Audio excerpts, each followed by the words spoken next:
as they left the gym after their first real workout in many years, Themba and Zodwa felt energized. Let's renew our commitment to do it 3 times a week, said Zodwa. Absolutely, Themba agreed enthusiastically. 3 times is the minimum, darling. No whining and no excuses, said Themba. Of course. Well, you know what, said Themba. We'll do it with energy and so much enthusiasm. And then Zodwa added, and on my late night, we can just meet here at the gym. A bit dejected, Themba said, the gym? I thought we were talking about sex.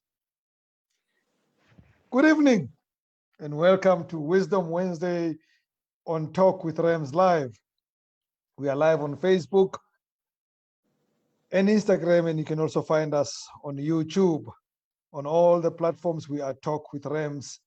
We thank you very much for choosing us. Firstly, let me apologize that we did not come live to you last night, thanks to ESCOM, the guys with a unique selling proposition of load shedding. And as if that was not enough, I must say that it was also said that the pre-recording or pre-recorded show got abruptly cut off. So I urge you to please watch the episode again, which we reposted on Facebook and Twitter. Easy Biz, our guest last night, had an exciting opportunity for you and your hustle. Please don't miss out. Go and watch that show and go get that opportunity. Remember, as the promo showed earlier, that we are in partnership with the summit, the Innovation Summit, SA Innovation Summit. All you have to do to be part of that summit and get a 10% discount is really to use the promo code RAMS10. That's the promo code to use. All the details are on the screen as we speak. If you're in the tech business, this is a summit to attend. It's a virtual summit, 30th September to the 1st of October. You really want to be part of that. So tonight, we are joined by our coach, Thami Banda, resident customer service coach, and we focus on the concept of unique selling proposition. Habari Mambo? Mzuri sana. How are you doing, Mambo? Njema, uhali gani? No, all is well. Great stuff. Great stuff. If I had to use my language. Yeah, your language is, we don't want it here, we want Swahili only. But Yeah. thank you for having you, mate. You've been well in this cold spring? I've been well. I think this time spring is asking us to become spring chickens. As you take a sip of your well-endowed liquid, so will I. Okay, so let's get to it. I have heard this concept a million times before. So tonight, because I have you, I know I will get to understand it better. What is a unique selling proposition? Interesting enough, it's something that actually should be prompting you to start a business. You know, it's as complicated, but as simple as that as well. To say it is actually the purpose behind you have a particular product or a purpose behind you render a certain service. It's a point of differentiation to who you are or your service is in comparison to who your competitors are. And that's what the unique selling proposition is. Because if we think about it, Mambo, you will never invent a new product that will not find competition. But what will always set you apart is what makes yours to be different from the rest. And that particular spot is called the USP, unique selling proposition. Wow. And you know, that I suppose that's when we get the question, but why you? When you sell into somebody else and they ask, why should I buy from you? What they're trying to find out is your unique selling proposition. Exactly. It is contrary to what we would always put up in social media, in some places, what we call a disclaimer in legal terms, to say my point of disassociation with this. A unique selling proposition is a point of marriage to that. Why should it be yours? Why should it be endorsed by you? Why should it come and also endorse you? You know what I mean? So that's what it is. It is there to make your statement about your product easy to be embraced and understood, interpreted by your consumer or customer eventually. What informs it though? It is informed by quite a number of things. I mean, we can be as broad when we speak to these lovely entrepreneurs that I always find on Talk with Rams to say it is actually the bedrock of it is, why do you have that business? Why do you have that product?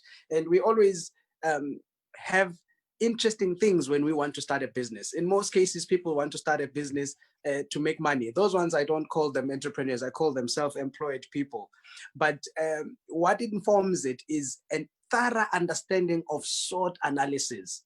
So knowing those strengths, weaknesses, identifying that opportunity, and knowing what really is there, like what would be a winning formula why your product or service exists. If I start a cleaning company today, I'll be competing with Big Shark, Speedvest, and many other companies that are doing the same thing. But what would make mine different is literally found on the reason or the purpose why I started that company. It could be efficiency.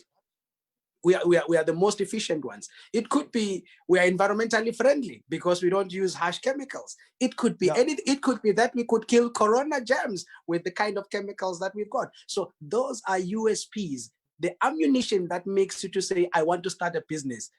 That is what your USP would be. That's what informs it. Well, when you speak about a SWOT analysis, let's go through it. You know, SWOT stands for strength, weakness, opportunity, and threats.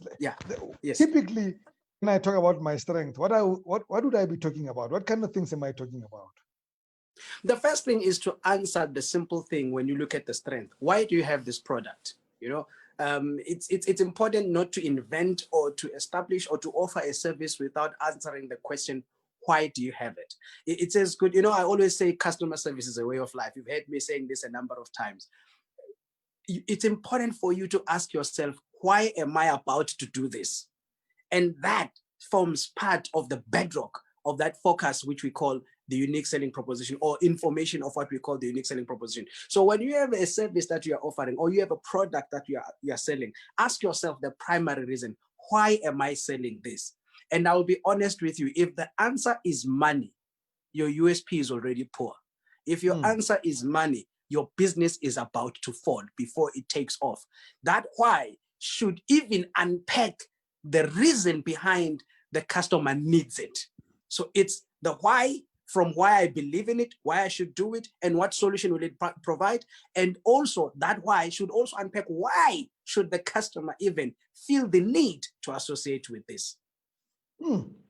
What could form part of the weaknesses of my USP?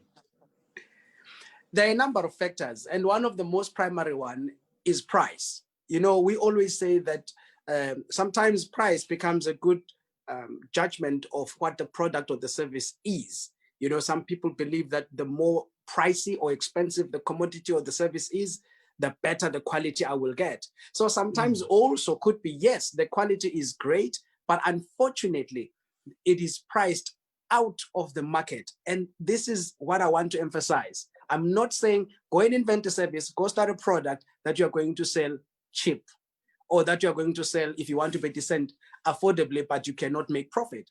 All I'm saying is that you, in the why should also unpack the consumer needs, remember?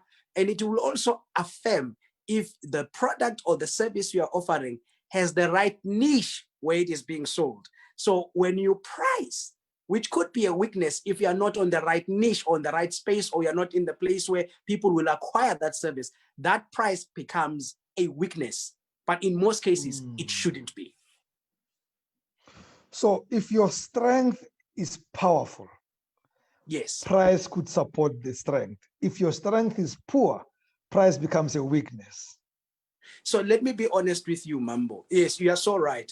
If you were, I mean, I once had a conversation with you over a lovely liquid we were in Cape Town, and you were talking about your reputation management skills. And you were saying that it doesn't matter who the client is. If they've already responded to a question, then call you afterwards, you are not in the deal. You don't participate. It's too late. You are on the back foot. You prefer that you should be called first, so that that answer that comes out to the required question is already having an input of the kingmaker. In that case, you are literally saying, rest assured, mate, this is Ram's unique selling point. Rest assured, mate, what I'm going to be charging you is actually based on the quality that I deliver, that you don't even have to think twice on any word you will speak, because even that word you will be thinking will still be coming from me. That's your unique selling point. So when the price comes through, it anchors that unique selling point, because the proposition or the strength is so strong that the price says, I am an anchor here. But if the unique selling proposition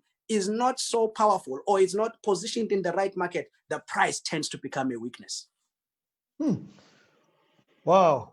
So what then could represent the opportunity in this SWOT analysis? The basic of every business that I know that your entrepreneurs have heard you preaching all the time: market gap. You've got to identify that perfectly. So let's make a simple example. Ice is ice. We know it. It's made out of juice. You freeze it up.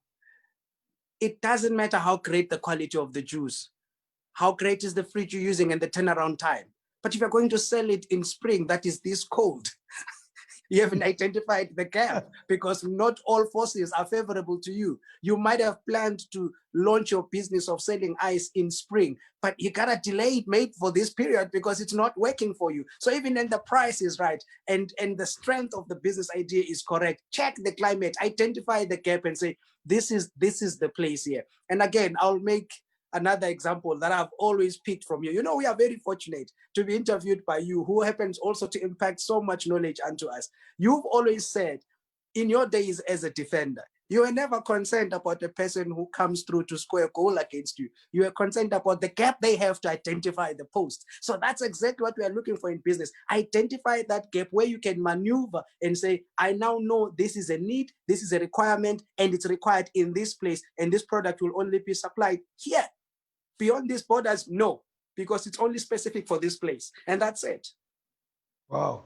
So in a manner of speaking, these guys who always claim that they could sell ice to Eskimos are talking air.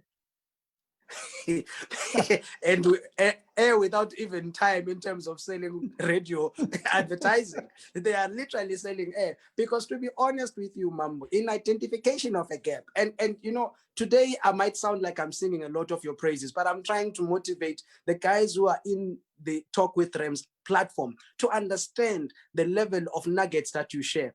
The identification of a gap can be as good as this. You could be running a business that does nails, but you identify a gap of people who want to be massaged whenever they come to your place because there's no massage parlor. It doesn't mean go and open a massage place in Rosebank. Just get someone who does neck and shoulder, because that's the greatest strain they have when they're doing nails. It looks complimentary. They are being massaged, just the neck and the shoulder. They don't need to do the full body where you now need to get equipment and all of the stuff. No, when they are sitting there, just make sure it's a private room. When they are doing their nails, it's obviously they're having strain on their shoulders. Get someone who does the head, the neck, and the shoulders. It's as simple as that. So you're running a massage parlor, but it's not doing reflexology. It's not doing the nails. It's not doing arithmetic, whatever therapy. No, you're just looking at this. Aromatherapy. So you're just focusing on what the gap is. And I'm trying to emphasize what the gap is. So when you identify the gap, seize the gap, and understand that it should be within the niche that is not going to stretch your business beyond its capacity. And that gap also, Mambo, must not necessarily be an identity of your business everywhere. What does that mean? So you are having a nail company or a nail studio, and you are having a complementary, or you are having a massage. In this case, ukhuluma ngamazipho, not like the building nails. Yeah, whatever they call okay, that stuff. Yeah. So as you do this stuff, as you do this stuff, and you offer a head and neck massage, yeah, remember that your core business is in nails. And even if you expand in your business, expand in nails, the massage is complementary to your business. You identify the gap. Because some of these people, when you move your business to Rosebank, coming from Dlamini or Dube in Soweto, might actually be coming from a massage parlor if it's now in Rosebank. They just want their nails done. But in Dube or in Dlamini, you saw the opportunity of the absence of the massage parlor, and you said, I'm going to assist in my nail studio with this part because I'm identifying a gap. That's what I mean by identifying a gap. So don't go around saying, we do massages and nails. No, your core business is nails. That's it. Stick to that. The other part was a gap identified. The subject of core business is my obsession. It's my people miss this thing of core business.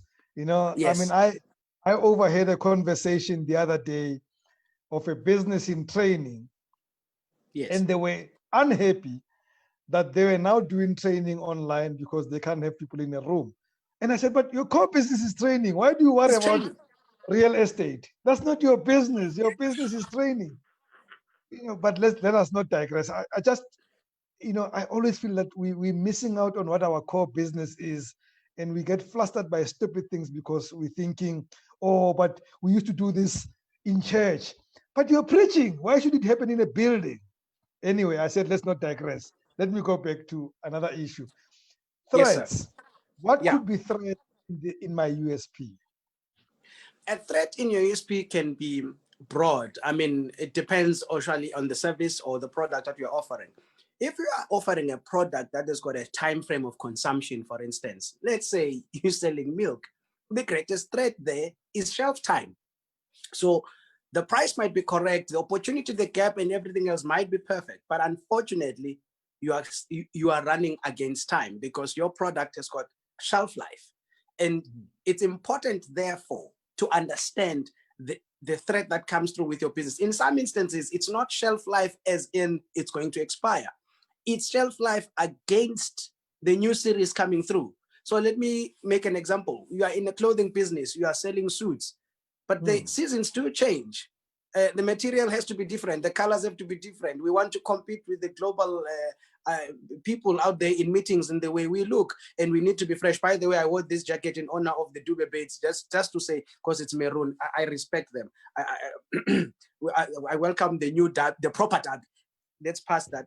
So it's important for us to identify the period with which our service or goods are relevant to the consumers. And that could be a threat. So if you're in the clothing business, don't be found selling a Georgette shirt when we are in 2020, because the shelf life of that shirt, though it doesn't have an expiry date, is long gone.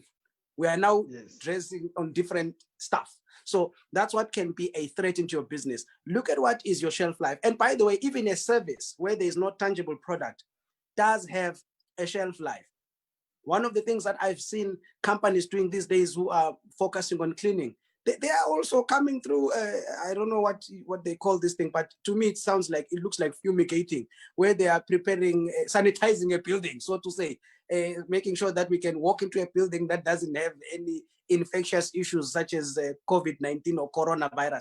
So people are adding something that is of relevance because they realize, who are we going to clean for if there's no one who comes into the building? Shelf life. We never thought that cleaning service could have a shelf life, but shelf life can be a serious threat if you don't become innovative in your business space. Wow, mate. I say this every time I have you on air, that, we could never have enough of you because the wisdom that you bring here is just amazing. These are the things that, as I go out there to do business, I don't think about, and when I say I'm talking about everybody who's in their business. We don't think about these things because I really want to sell my eyes. I really want to do my nails salon, and therefore I don't think about these small things that if I'm in PR, I don't think there's shelf life until I listen to you and realize, actually, PR was relevant yesterday, so the shelf life is gone to this client that I'm talking to. Yes. Mambo, let me make a silly example, and I know we are running out of time, but I want to give you a product that people we are not granted. Continue. A product that you also are on, the product of content and airtime, right? I used to argue in my days of selling advertising in radio that the airtime we don't use at 1:15 in the afternoon is gone forever. We don't have a storeroom for it that we can sell it tomorrow. So if there is an opportunity to sell an advert for 150 rands, in the absence of that 150, we don't have revenue because we don't have that. We really don't have that. So what is the mode of flexibility in selling advertising space when you know that if we are rigid with the price, this is not something we stock. We lose the day, we lose the hour, airtime is gone, and that's it. So it's important to know that there is shelf life to everything. So I have had to drag a question out of Kanya Ngonyama. Kanya was giving me a whole lot of thesis on Facebook before we got to the question. But now I've got the question. He says, we are in the process of setting up a water bottling business using a technology that generates water from air. Most water bottling businesses use spring water or groundwater or municipal water. What, therefore, can I say is the unique selling proposition I can use to restaurants and tourism businesses, etc.? The important thing when you sell a commodity that has got consumption, never forget your heritage. And heritage of that business is informed by why you are doing it and why are you getting the water where you get it. That's a story. If you come to a whiskey tasting, we tell you about the history of where the whiskey comes from, how it is distilled. Because to you, whiskey is whiskey. So water is water in this case. So heritage is the bedrock, because what the consumers will buy is what sets you apart. So whether you are getting it from a borehole, whether it's avalanche, wherever you are getting it, the point is very simple. Build your unique selling point around your heritage. If you look at the Coca-Cola based water bottles, they still have a payoff light that says always Coca-Cola, but it's not Coca-Cola, because Coca-Cola is a point of association. So it's heritage. Build it around heritage. It's a point of identity and you will keep it for good. Kanya, let me tell you this. You would have had to pay him a lot of money to get this from him. Got it for free because you are on Talk with Rams. Well done to you, Kanya. Stay with us. I will get you these guys for free. Don't worry. They owe me lots of favors. They'll always come to the show. My brother, Coach, what other factors there that we need to seriously consider in developing our USPs? You've got to think about let me rather ask you a question. Yes. No. I'm keeping it at that. What are the factors that I need to seriously consider? It's also important to know how your consumers use the product. It affects your unique selling point. Let me give you a silly example. You and I have consumed the golden liquid that comes from the Isles of Scotland, neat most of the time, rarely with ice. But the industry also knows that there are people who are willing to purchase it, but don't have the palate to consume it. And what has the industry done? It has partnered with top mixologists in the world to introduce what we define as whiskey cocktails these days. If you had spoken about a whiskey cocktail 30 years ago, a connoisseur would have frowned at you. But you've now introduced an element for him to have the same drink with his mate who doesn't have a palate that is as developed as him. So it's important to also know how your product is used or consumed by your customers. So if you know that when we buy peanut butter, we don't only use it on bread, make it easy for us to identify where it can also be favorably used for us. You know, it's a multi-purpose, because peanut butter, by the way, we normally eat it the same way with bread. But people, what they don't know is that when you buy peanut butter, you also buy a bottle that is going to be used more than once. So make the bottle or the plastic packaging durable enough for consumers to say it's worthwhile. Does it, experiences, do they matter? I mean, in this service or product and in developing my USP, do I have to think about the experiences of my customer? It's very important. Let's go back to the cleaning company in the examples that we've made. They've come through into a business, they've fumigated or whatever you may call it, and the chemicals they've used to sanitize the building, so to say, are harsh and they're very strong. And they came with the breathing mechanisms for themselves. For them to leave an air freshener there is an experience now. Because when one consumer speaks to the other and he says, oh no, we're also going to the offices, but we can't cope. Those guys, when they come and spray their stuff, we get a heavy headache. Another one will come through and say, you know what, in our space, our cleaning company comes through and they do the same thing. Empty to the air fresheners that they leave there. I even am tempted to ask them to give me to have them at home. That's the experience. The experience is important to note. It is beyond what the typical call of service would have been. That's experience. It borders on the line of added value. It is the wow factor. It is wow. It is the moment where you tell a girl that, can we meet for a date? And by the way, whilst you think about it, here is a red rose to meditate on how you would look. It's the wow factor. She expects it on the dinner. You give it on the proposal. It's the wow factor, unexpected, far beyond the experience. Okay, I think most of us are thrown out there. We've never done that. But let's move on to... Do I have to emphasize the benefits my client, potential client, is about to get from my product or my service? You have to, but subtly. It's important. You have to emphasize the benefits that your product or service is going to give, but it has to be subtle, right? Mm-hmm. It must end up with a question that will make them to come back. So here is Mambo is selling a dry sweat, as they call them in training these days, a dry sweat t-shirt. So as you run, your sweat doesn't linger along in your t-shirt, it breathes quite quicker and it's going to be dry. So you might explain to the guy that the material that has made this doesn't hold on to water. Instead, it breathes as your skin. So it's going to get dry. It's not going to irritate you as you run and you get irritation or scratchy, itchy feeling in your skin. So it's a dry vest, dry sweat vest. After you say that, because you are now explaining to us what the vest is and why is the material different, you also have to say this part, but try it for yourself and let us know what you think. You are literally pitching the experience, but you're also saying we are subject to your view. That guy will come back even if the t-shirt did not do that, which becomes what we call consumer insight. But most likely, he's going to come back and say, you were right. Actually, I brought a mate to purchase the same. He's been asking me, how come my sweat is not lingering on my t-shirt?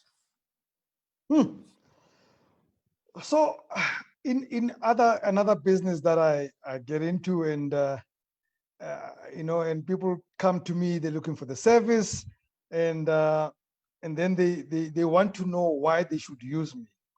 Now, yeah. And I think that there's a lot of times clients want to know why they should choose you, why your brand over others, why your service over others, why your product over others. My normal answer is that somebody sent you to me. That is why you're here. Somebody you trust sent you to me. Does it matter that they should know why they chose you? It's defined also as a competitive edge, Mambo. It's important for people to know why they're selecting you over next door. I always ask this question from a consumer perspective. Have you noticed that in the mall, the banking sector is in one place? Nedbank will be next door to Absa, FNB, and Standard Bank. And it never bothers the manager of Nedbank, why am I going to an ATM of Absa? He never comes and speaks to me and you say, have you tried our services? Because they don't believe in the competitive edge unless they have you inside.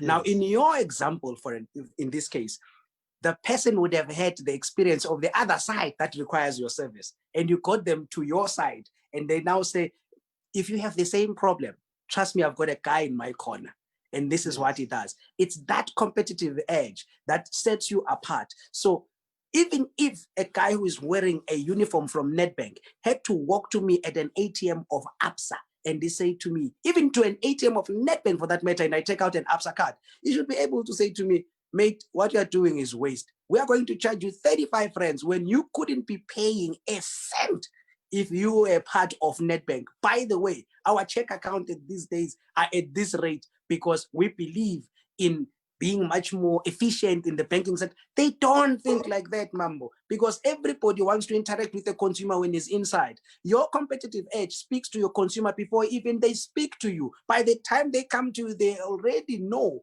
that there's a referral. And guess what? Mambo also masters that. So when he talks to them, he says, you are not here by mistake. You were led to be here. So it's important, but you must master it. Wow.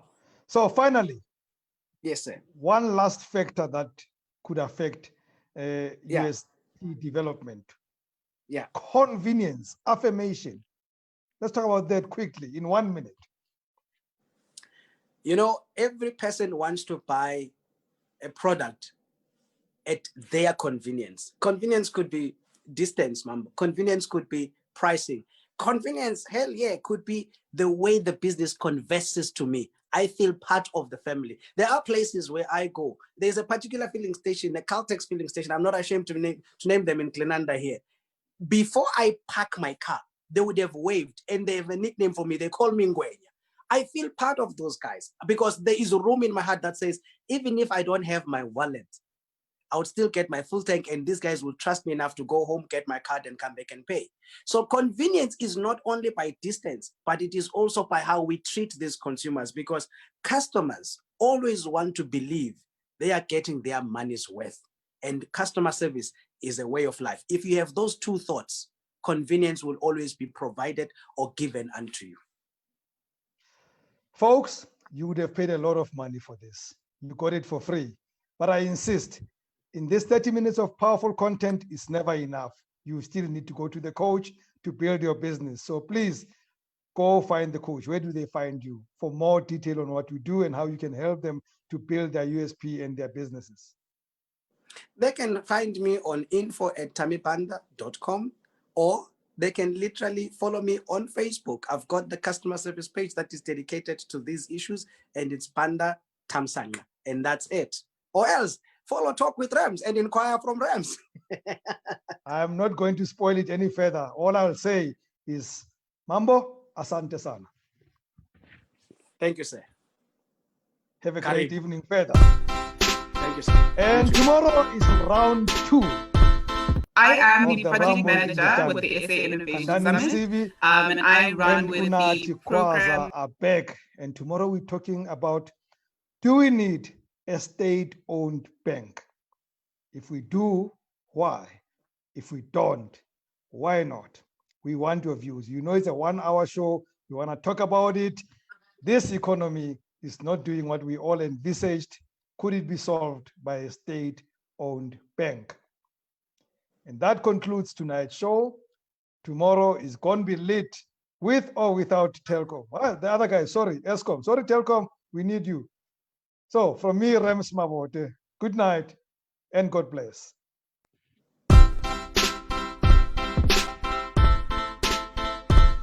I am the project manager with the SA Innovation Summit, and I run with the program's origination of startups in South Africa and Africa as a whole. I also support the Women Tech Development Program, which is a female entrepreneur development. And I support the Femintech Development Program, which is a female entrepreneurship program that aims to support female entrepreneurs in South Africa. And I also help put the summit program, the annual summit program together. And yeah, that's basically me. Okay, so part of the program this year is a focus on the startup to scale up stream, which is basically a focus on the tech entrepreneur and entrepreneurs in general to kind of take them through the startup journey. So that is from ideation, you have the idea, how do you then start up your business, to the growth and scale phase, and then ultimately to exit. How do you develop your business so you can eventually exit with a 20 times return? And that encompasses different master classes, panel discussion, roundtable discussions with different founders, investors, and business leaders in Africa.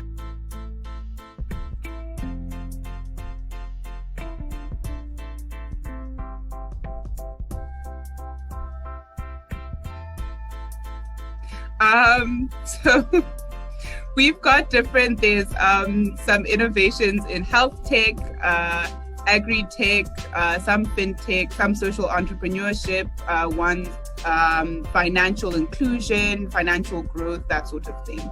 And basically trying to help Africa become a better place. So we've got quite a few competitions happening this year. We have the Femintech Demo Day, which is part of our Femintech Development Program, and that's a focus on female entrepreneurs with tech and tech-enabled startups in all sectors. And then we have the Swiss SA Pitch Battle, which is high-tech startups, 10 Swiss startups and 10 SA startups. Now we'll go head to head to determine who is the best in Europe and Africa. Okay, then we have the GIZ Demo Day, which will feature high-tech agriculture innovations from Southern Africa who are aiming to secure to help with food security in Africa. And then we have the Inventors Garage Demo Day, which is the highlight of the SA Innovation Summit, which is the prototypes, demos, minimal viable products from innovators from Africa, and they're going to showcase all their upcoming prototypes, and there's some interesting innovations there. And then we have the Africa Cup. And the Africa Cup is early stage, high growth startups from all sectors who are looking to grow and scale into the rest of the continent. And lastly, our Boost Up competition, which is part of a program with the Southern African Innovation Support Program. And this is early stage startups again from Southern Africa, looking for funding, market exposure, and growth into the African market. Okay, so our competitions at the moment are closed and we're in the final stages, but entrepreneurs are welcome to register for the SA Innovation Summit, and they can participate in all the masterclasses, watch all the demo days, the pitching dens, pitch battles, and they can also take part in the Match and Invest platform, where if they're looking for business support, funding,